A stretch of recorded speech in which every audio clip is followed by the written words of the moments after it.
Good morning and welcome to the Core Connection. I'm Mira Rubin here with you on Enlightened World Network. And today's topic is either or. Actually, it's both and. Sorry, moving from either or to both and. And we often get caught in polarities and black and white kinds of points of view. And so today we're going to talk about both and. But before we get started, let's take a minute or two to get present. Let's take a deep breath in through your nose and hold it.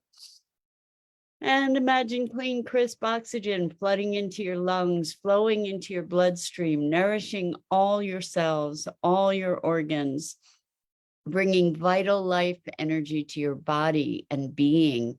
And as you exhale, exhale any tension, stress, negativity, fatigue. And now let's take another deep breath in through your nose and hold it. And this time, imagine brilliant, bright light lighting you up from the inside out, illuminating, electrifying, and energizing all your molecules, all your electrons, and creating a brilliant beam of light and energy from your heart out into the world. And as you exhale, exhale any remaining tension, stress, negativity, fatigue.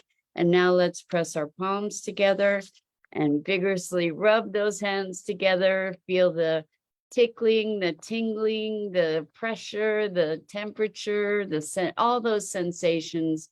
Allow them all to bring you present right here, right now, into this remarkable physical form that enables you to experience life. Welcome, welcome, welcome. And it's Monday, so happy new week. We're just moving so quickly, it seems, into the new year. It's amazing. Anyway, let's talk about either or and both and. And we often feel that when we need to make a choice, we need to choose between this or that, and don't get to allow ourselves to entertain additional possibilities and options. And there's a richness available to us if we can expand our perception, maybe, to finding better choices, perhaps. Good morning, Rosalind. Welcome. So good to have you here with us this morning. And welcome to everybody else who's joining us. Today, we're talking about both and rather than the polarity of either or. And I'm thinking that when we bring into consideration this notion of both and, we're creating win-win type situations, right? Either or strikes me as an expression kind of win-lose. And Rosalind says, and no more buts, if and or but. So I think that we are indoctrinated in many ways to a black and white, win or lose, gain or loss kind of yes, no perspective. And what's available to us is, rather than having things be purely black and white, what's available to us, if we move into the notion of both and, is that it's more shades of gray at least, or maybe even a spectrum of colors, all the colors between black and white that are then available to us. And we can generate more creative solutions and opportunities for ourselves and others by allowing ourselves to move into this more inclusive way of thinking, or more expansive way of thinking. So it makes me think about negotiation, and our notion of negotiation is that both sides make concessions so nobody ends up happy instead of coming to a solution that enlivens everybody. And I think it's a different foundational paradigm. It's a different foundational uh, place of operation to be looking for win-wins, not like lose-lose or win-lose.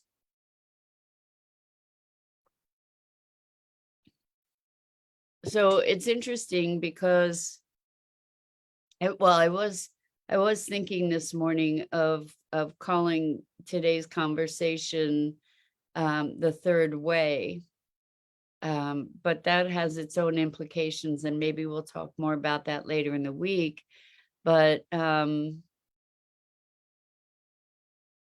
so Rosalind says during being triggered. Okay, so win lose, either or, both and. During being triggered, are we talking about words to use when it appears that there's a lot of emotional intrusion? That's interesting. I guess you could be talking about that. Let's see what it might look like if we were looking at both and in the conversation when we're being triggered. Maybe we can allow that both parties have their merit, even if I am not in a position right now to be resourceful enough necessarily to address that.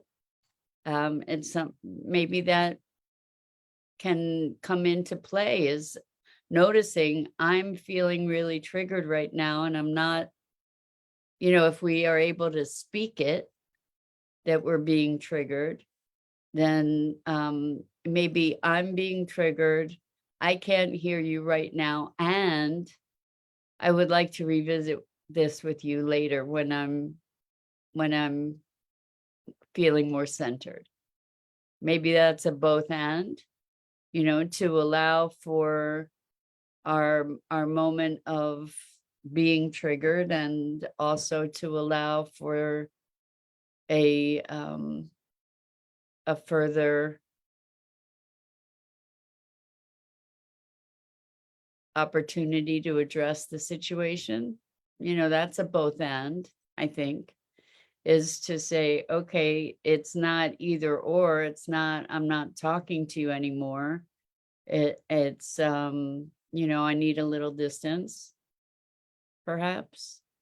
I don't know if that's what you were looking for, Rosalind, if that addresses what you were referring to.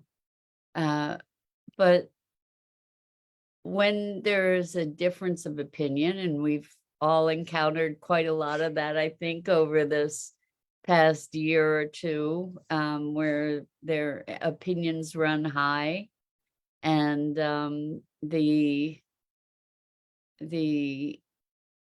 inclination is often to just say, well, we're gonna either agree to disagree, or we're not going to talk anymore, or our relationship is over, or we're just going to not talk about this topic, rather than coming to a place of we both have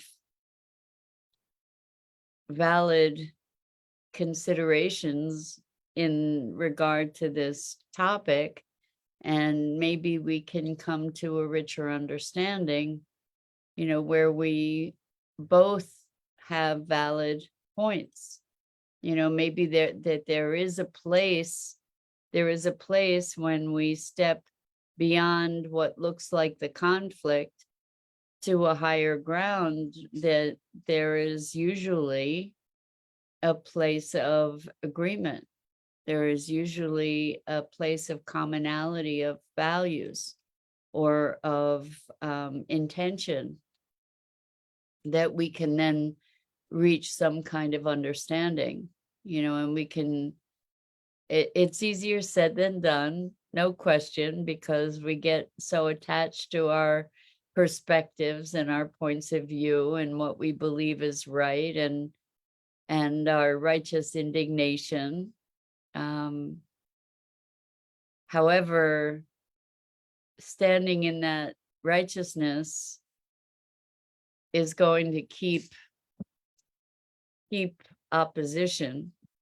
And if there's will, the will needs to be on both sides, I guess, that's maybe the challenge, to have the will, find the will to communicate on a deeper level, to find a both and, so that we can create spaciousness. We create space by allowing others, giving space for others to be who they are, to find a way to be understanding, to find a way to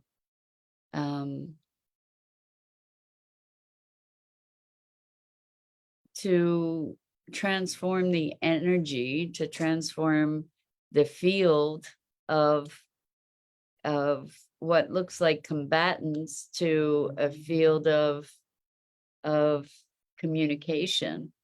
Good morning, and good evening to you, Gia. Welcome. It's great to have you here with us this morning. Yay. And we are talking about both and rather than either or.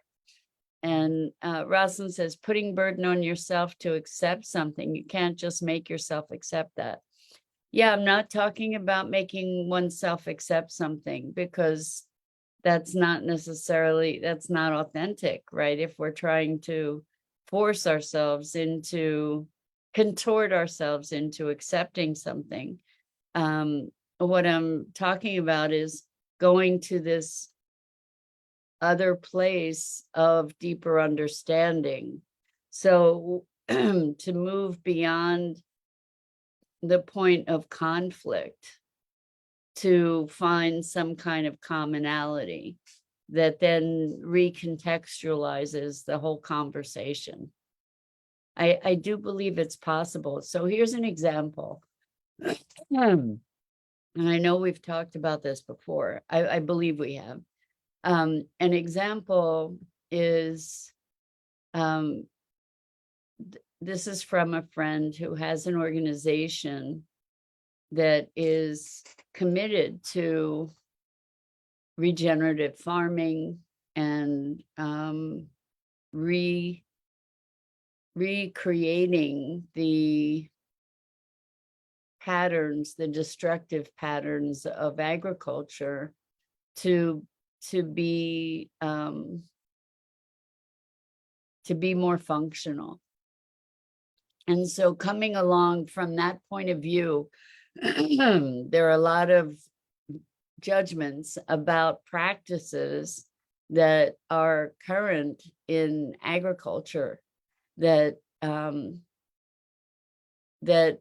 are destructive, or that are not optimal in certain ways, in terms of health of the soil, health of the workers, health of the food, et cetera, that, there's a lot of currently accepted practices that, where there are insecticides and herbicides and fertilizers that are used that are destructive, that are destroying the soil, that are destroying the nutritive value of the food, etc. And so it doesn't create a conversation. It doesn't create change. It creates friction to approach people who are using these practices that one holds all these judgments about, by saying, hey, what you're doing is wrong. You need to do it this way instead. But rather, the approach that this group took, which was pretty wonderful and radical, was to approach these farmers that were using these practices and say, hey, I don't know anything about your business, your farm, your methods, and I'm just really curious to learn what you're up to and why you do what you do. What is your methodology? What is your intention? Why are you doing farming in the first place?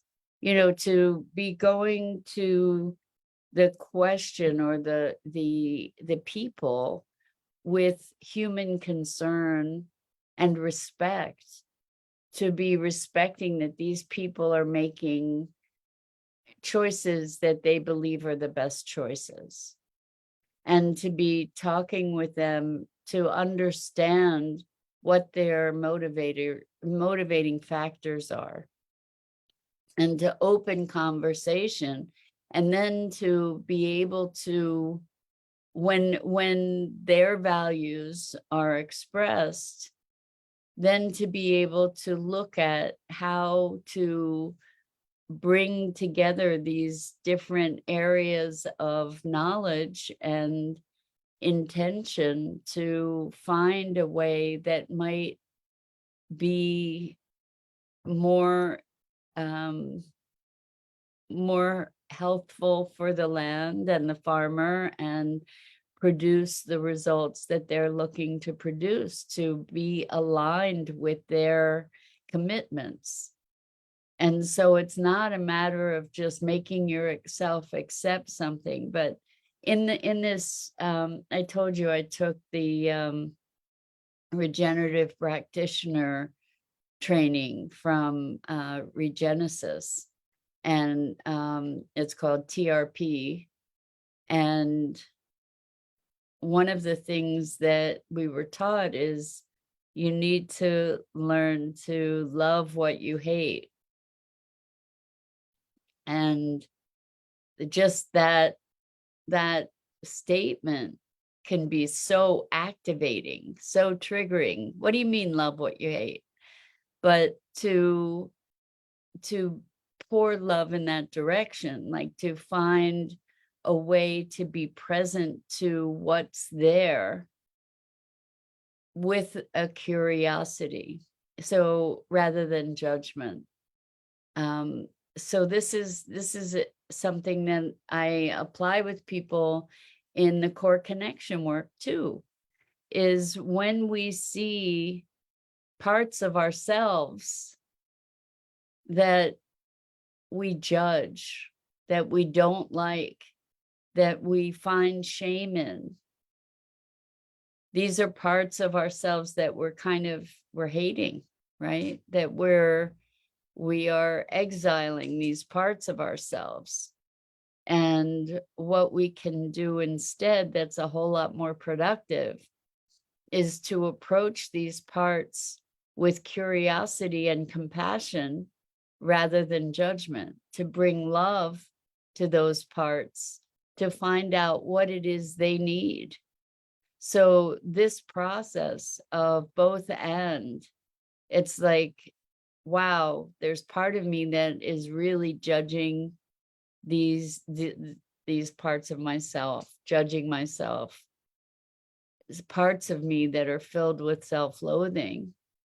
And then, there's a part of me that I can call to examine this dynamic with compassion and curiosity, rather than saying, oh, that's terrible, or I'm terrible because of this, that, or the other thing, to say, wow, why, like if we've behaved in a way that we weren't happy with, we could have all kinds of shame and upset around that, or we can, we can recognize that upset and that judgment, and also bring compassion and curiosity to say, well, what would a person who acted like that have to be feeling? What would they be thinking? What was I thinking?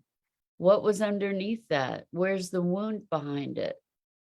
And then to recognize that it's a call for help, or a call for attention, a call for some love and care and healing.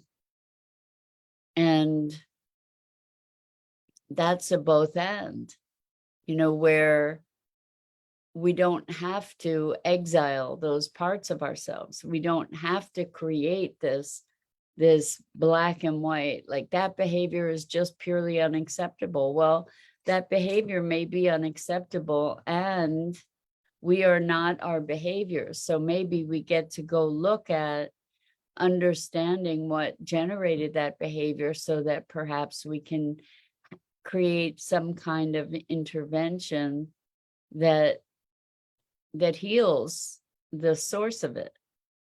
Does that make sense? Do you recognize any of these opportunities, perhaps within yourself or in your interactions with others? It's possible, certainly, for somebody's behavior to be unacceptable and damaging, and it's okay to say, you know what, I'm not going to subject myself to that behavior anymore. Like, this circumstance has to change, and also address whatever's underneath that behavior.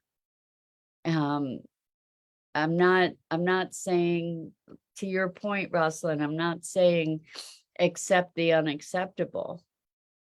I'm saying, let's look at how we can address something in a way that actually forwards the action, rather than a way that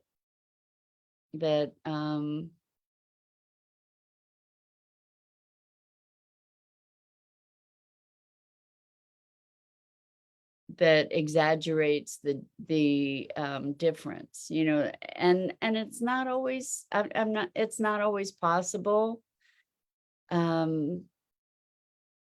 It takes two to tango, I guess. I mean, we can do it with ourselves. So this is, you nailed it again, Rosalind. So the conversation is internal. Well, it can be. It can be. When we're talking with ourselves, when we're looking at our own behavior, the conversation is internal. And ideally, if we're having these kinds of frictions with somebody else, ideally we would be able to have the conversation with them as well. And we don't have a guarantee that they'd be receptive to it, right? So Rosalind continues, applied to the mind of feeling wronged, if the current pattern is to suppress it, first step is acknowledge it. Right. So if we're feeling wronged, let's acknowledge it. Create a space that is safe to ask, what is the intention? Or what are you trying to protect me from? So accept, this is still Rosalind, accept that you were powerless, recognize the it shouldn't have happened, and accept that it did happen. From this space, invite the understanding and compassion. So, there's a bunch of different dynamics going on here. There's the internal dynamic. For instance, if I did something that I'm not proud of, or that I wish I hadn't done or said, then I get to respond to that. Regarding feeling wronged, oftentimes, if we feel wronged by another, we will lash out, right? And react rather than respond. And creating a space that is safe to ask, what's the intention, or what are you trying to protect me from internally, when we're maybe responding out of defensiveness. What are you trying to protect me from? Or why do I feel wronged? Oftentimes, when people do things that we feel wronged or offended by, they're doing their own thing, and it doesn't really have to do with us. It has to do with their reactivity. It has to do with their perception. It has to do with their wounds, and then we respond with our wounds. And so we're jousting from a place of woundedness so often. And when I agree with you 100%, Rosalind, where you say, recognize that it shouldn't have happened. So maybe, like, again, shouldn't, but when we recognize that something happened that we didn't, that we would rather not have happened, yes, we accept that it did happen. And then you're right, from that space, it is what it is. Now what is kind of where we go. And Gia says, I'm working on this in building healthy relationships. It's like holding some space for opposite person's behavior, as we don't have to make them wrong and move ahead. In my experience, Mira, as much as I hold space for the other person, I'm able to hold space for myself, judge myself less. And then I'm able to work on my communication. That's how I can ask in order to not offend the person, as well as I can have my point of view discussed. Trust me, it's working great. First of all, Gia, congratulations. It's awesome to hear that it's working great. And you spoke it so well too, is that as we are more forgiving of ourselves, we are able to be more forgiving of others. So as we hold space for other people, we also hold, or I'll say, as we hold space for ourselves, we're better able to hold space for other people, judge ourselves less, judge them less. And when we are more accepting of ourselves, we have more space to say, wait, what's going on here? Instead of just reacting out of the hurt, out of feeling attacked. As we're more accepting and centered and whole, we're able to respond to somebody rather than react to them, and hold space for them. Like if somebody is really nasty, rather than taking it personally and being nasty back, we're like, wow, are you okay? Or wow, it seems like something's really going on for you. Or look, I didn't mean to hurt you. I hope that we can talk through this, that I think you're not, let me restate what I was trying to communicate, or, where we don't have to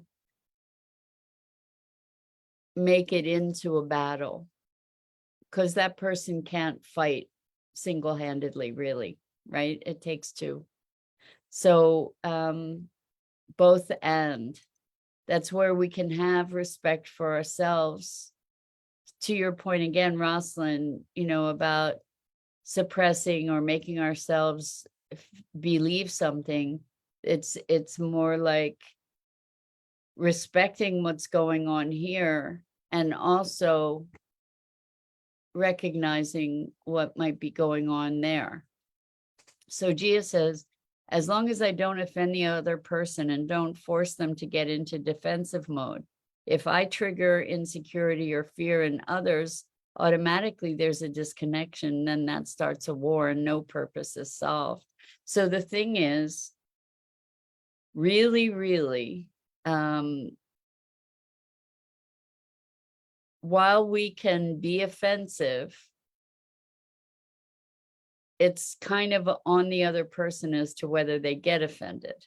Now, yes, we can be instigating something. I'm not, and somebody can say something really offensive to us, and ultimately it's my choice as to whether I get offended by their offensive behavior.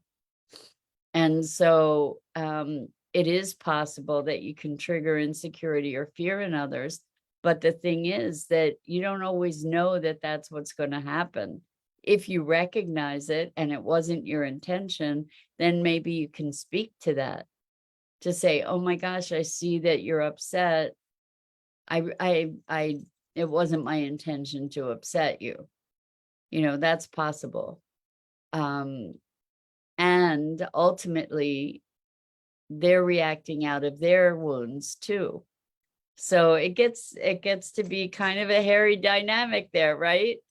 But because we don't want to not be authentic. We don't want to turn ourselves inside out to